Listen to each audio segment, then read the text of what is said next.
Élu de Dieu, avant même que tu te demandes pourquoi tu es ici, prends une seconde et écoute avec ton cœur. Ce moment n'est pas ordinaire. Ce message n'est pas une simple vidéo parmi tant d'autres. Il est destiné à ceux qui ont tenu bon quand tout semblait silencieux, à ceux qui ont continué à croire alors que rien ne bougeait encore. Si tu écoutes ces paroles maintenant, c'est parce que ton esprit est en train d'entrer dans une transition. Tu as traversé une période de tests, d'épreuves intérieures, de combats invisibles. Beaucoup n'ont vu que ton calme, mais Dieu a vu tes larmes, ta persévérance et ta fidélité quand personne ne regardait. Et aujourd'hui, il est temps que tu comprennes une chose essentielle. Ce que tu as traversé n'était pas inutile.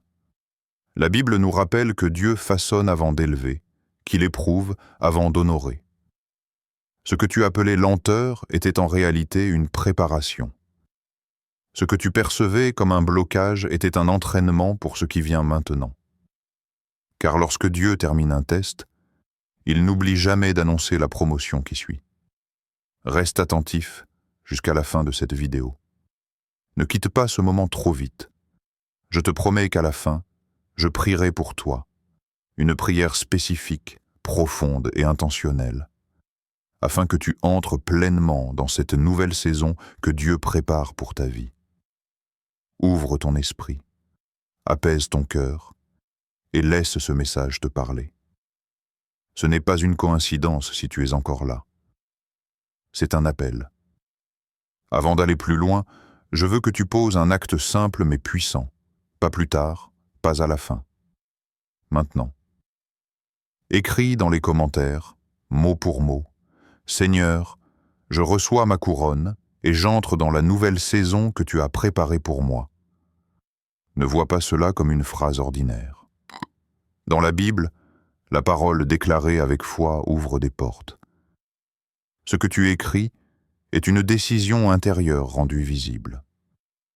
En écrivant ces mots, tu affirmes que tu n'es plus dans l'attente confuse, mais dans l'acceptation consciente de ce que Dieu est en train d'accomplir. Beaucoup regardent des vidéos, mais peu s'engagent réellement. Or, la transformation commence toujours par un pas de foi.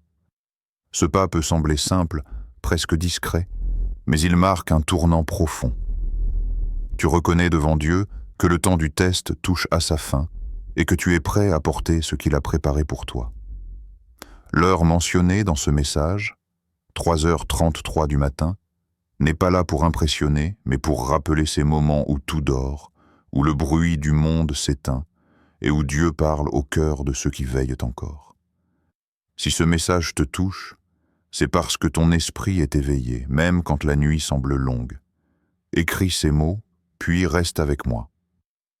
Ce qui suit va t'aider à comprendre pourquoi ce test devait se terminer maintenant et ce que Dieu attend de toi dans cette nouvelle étape. Il est important que tu comprennes ceci avec clarté et maturité spirituelle. Dieu ne met jamais fin à une saison sans raison précise. Si le test est terminé, ce n'est pas parce que le temps a passé, mais parce que le travail intérieur a été accompli. Tu as été observé dans le silence, dans l'attente, dans la pression. Et ce que Dieu cherchait, il l'a trouvé. Le test n'était pas là pour te briser, mais pour révéler ce qu'il y avait réellement en toi. Dieu éprouve le cœur avant de confier une responsabilité plus grande. Il regarde ta fidélité quand les résultats ne sont pas visibles, ta patience quand les réponses tardent, ton caractère quand personne ne t'applaudit. Beaucoup veulent la récompense, mais peu acceptent le processus qui la précède. La Bible nous enseigne que celui qui persévère dans l'épreuve reçoit la couronne de vie. Cela signifie que l'épreuve n'est jamais une fin, mais un passage. Ce que tu as vécu t'a préparé à supporter le poids de ce qui vient. Sans cette saison, la bénédiction aurait été trop lourde à porter, l'autorité trop grande à gérer, l'impact trop fort à assumer. Peut-être as-tu eu l'impression d'être oublié, mis de côté, ralenti. Pourtant, Dieu ne ralentit jamais sans intention. Il construit en profondeur pendant que tout semble immobile en surface. C'est dans ces moments que l'orgueil est retiré, que la dépendance totale à Dieu se développe, que la foi devient solide et non émotionnelle. Il est aussi essentiel de comprendre que la fin d'un test ne signifie pas la fin de toute difficulté. Elle signifie que tu as atteint un nouveau niveau de maturité spirituelle. Dieu ne te traite plus comme avant, parce que tu n'es plus la même personne qu'au début du chemin. Ton regard a changé. Ta façon de prier a changé. Ta capacité à faire confiance a changé. La parole nous rappelle que Dieu restaure après l'épreuve, qu'il affermit, qu'il fortifie et qu'il établit. Cette étape marque donc un tournant. Ce que tu traverses maintenant n'est plus une épreuve pour te corriger, mais une transition pour t'élever. Tu n'es plus en train d'apprendre à tenir debout. Tu apprends maintenant à marcher avec assurance. Reste bien attentif. Comprendre que le test est terminé est essentiel, mais reconnaître ce que Dieu prépare ensuite l'est encore plus. Dans la prochaine étape, nous allons parler de ce que le ciel prépare pour ceux qui ont tenu jusqu'au bout et pourquoi cette récompense s'accompagne toujours d'une responsabilité sacrée.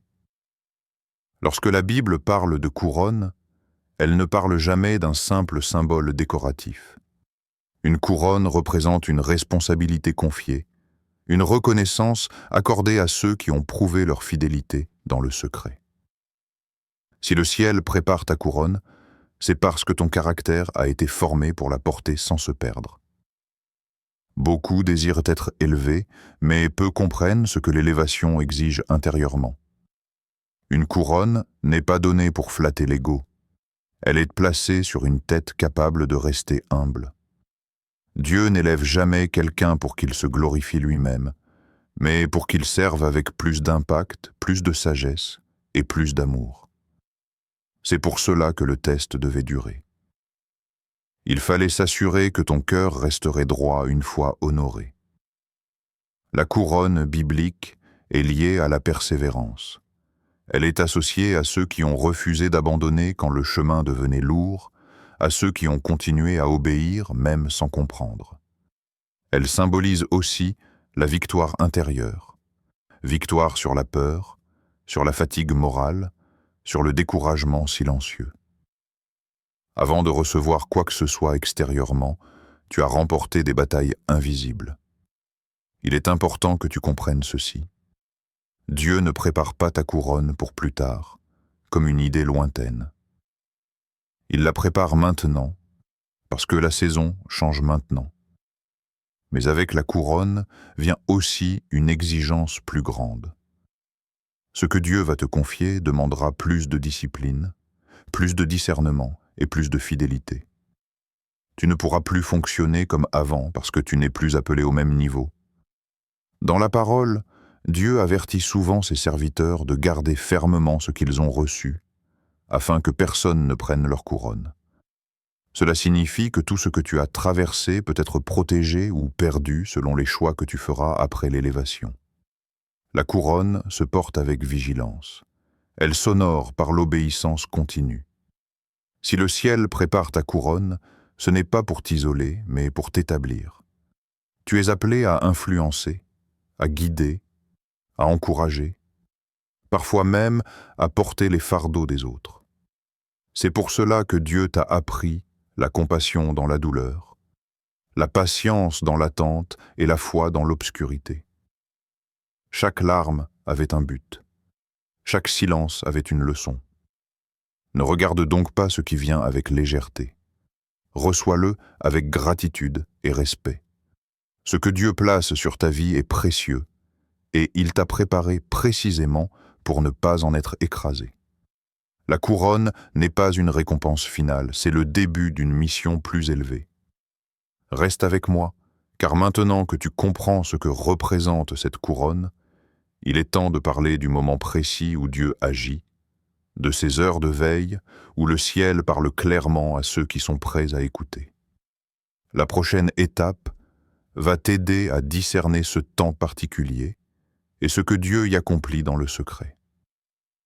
Il existe des moments précis où Dieu attire l'âme dans le silence pour parler plus clairement.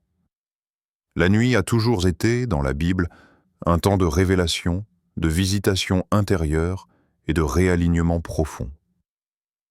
Quand tout se calme, quand les voix extérieures se taisent, le cœur devient enfin réceptif. 3h33 du matin représente cet instant où l'esprit est éveillé pendant que le monde dort encore. Ce n'est pas une heure choisie pour impressionner, ni pour créer de la peur ou du mystère inutile. C'est un rappel spirituel. Dieu parle souvent à ceux qui veillent, à ceux qui ne se laissent pas endormir par la fatigue intérieure ou le découragement. Beaucoup dorment spirituellement, mais certains restent attentifs, même dans la nuit. Ceux-là entendent des choses que les autres manquent. Dans la parole, la nuit est le lieu des appels profonds. C'est dans l'obscurité que Dieu révèle des directions, avertit, console et prépare. Ce n'est pas quand tout va bien que l'on apprend le plus, mais quand l'on se retrouve seul face à Dieu, sans distraction, sans apparence, sans masque. À ce moment-là, Dieu ne parle pas au bruit, mais au cœur. Peut-être que tu as souvent été réveillé tard, avec des pensées profondes, une agitation intérieure, un appel à prier sans savoir exactement pourquoi. Ce n'était pas une faiblesse, ni une agitation inutile. C'était une invitation à la veille. Dieu attire ceux qu'il prépare à un niveau plus élevé dans des moments où l'intimité devient possible. La veille spirituelle n'est pas toujours confortable. Elle demande de résister à l'envie de fuir le silence, de remplir le vide par des distractions. Mais c'est dans cette veille que Dieu affine la vision, purifie les intentions et renforce la relation. À ce stade, Dieu ne cherche plus à convaincre, il cherche à confirmer. Si tu reconnais cette saison dans ta vie, sache que ce n'est pas un hasard. Tu es dans un temps de transition où Dieu te rend plus sensible à sa voix. Il t'enseigne à discerner, à écouter, à attendre sans te précipiter. La nuit devient alors un lieu de formation, non de peur. Reste attentif à ce que Dieu dépose en toi dans ces moments. Ce qu'il révèle dans le secret est destiné à se manifester au grand jour. La veille précède toujours l'action. Et maintenant que tu apprends à veiller, Dieu te prépare à marcher avec assurance dans la suite de son plan. Dans la prochaine étape, nous verrons pourquoi il est essentiel de rester fidèle et discipliné jusqu'au bout, même après avoir compris que la transition est en cours. Car beaucoup perdent ce qu'ils ont attendu simplement en relâchant trop tôt. Arrivé à ce stade, une vérité doit être dite avec honnêteté et amour. Beaucoup perdent ce qu'ils ont attendu longtemps simplement parce qu'ils relâchent trop tôt. Comprendre que le test est terminé ne signifie pas que la vigilance peut s'arrêter. Au contraire, c'est souvent juste avant l'accomplissement que la discipline doit être la plus forte. Dieu n'appelle pas seulement à commencer avec foi, mais à finir avec fidélité. La parole nous rappelle que celui qui persévère jusqu'à la fin sera sauvé. Cela signifie que la constance est aussi précieuse que la foi elle-même. Tu as tenu pendant les saisons difficiles. Maintenant, tu dois tenir pendant la transition, là où la tentation de se détendre devient plus forte. Lorsque Dieu commence à ouvrir des portes, l'ennemi n'attaque plus toujours par l'épreuve, mais par la distraction. Il cherche à détourner l'attention, à fatiguer la vigilance, à introduire des compromis subtils. Rien de brutal, rien d'évident. Juste assez pour te faire baisser la garde. C'est pour cela que cette étape est cruciale. Rester fidèle signifie continuer à prier même quand tu vois les premiers signes de changement.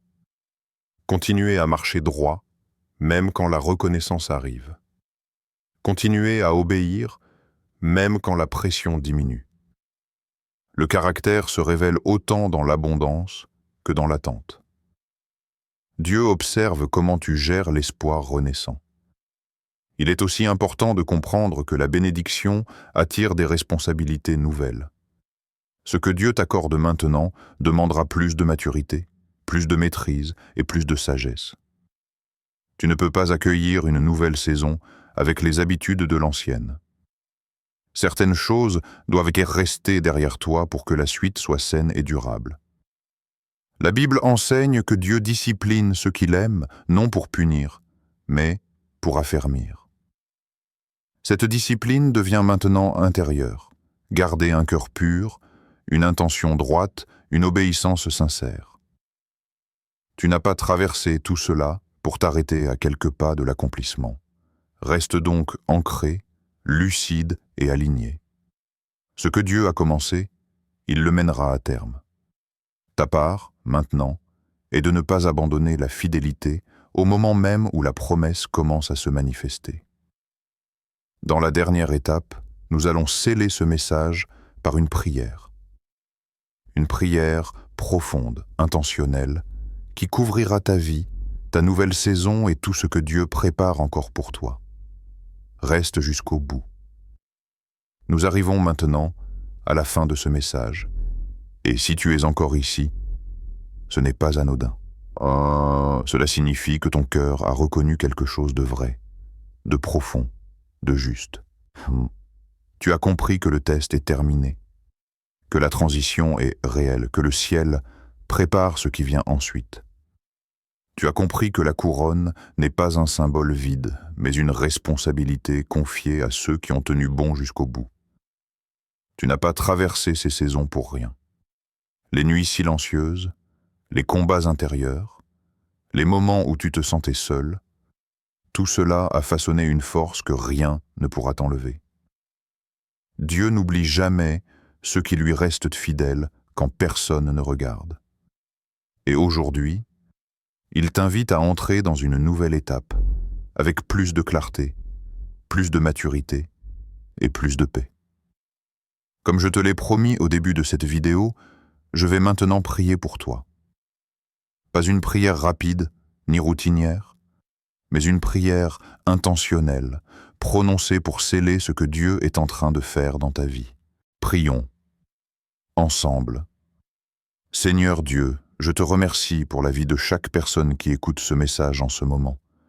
Tu connais leur chemin, leur lutte, leur silence et leurs larmes. Rien ne t'a échappé. Merci pour la force que tu leur as donnée quand ils pensaient ne plus en avoir. Seigneur, je te demande aujourd'hui de confirmer dans leur cœur que le temps du test est accompli.